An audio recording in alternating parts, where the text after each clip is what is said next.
மக்களே, இன்று நாம் திருக்குறள் 514ஆம் குறளை பார்க்கிறோம்.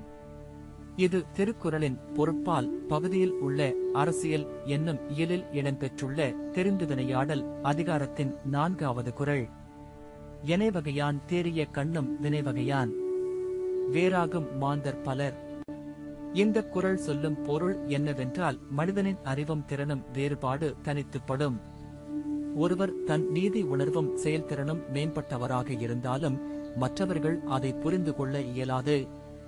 ஏனெனில் மக்கள் எண்ணங்கள், பழக்கங்கள், சமூக நிலை ஆகியவை ஒருமாறு ஒத்திருக்காது. திருவள்ளுவர் இதை கண்டித்து ஞானத்தின் அரியதை கூறுகிறார்.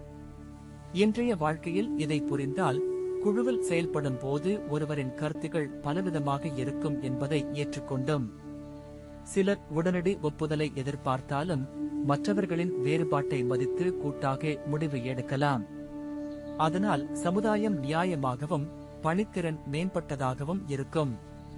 இந்த குறள் முக்கியம் என்பது ஒத்துழைப்பு மற்றும் புரிதல் தேவைப்படுவது. இன்று பல துறைகளில் இந்த கருத்து பயன்படும். நிறுவன மேலாண்மை, அரசியல், குடும்பம் ஆகியவற்றில். அதனால் ஒவ்வொருவரும் தன் பார்வையை மதித்து முரண்பாடுகளை அமைதியாக தீர்க்க வேண்டும்.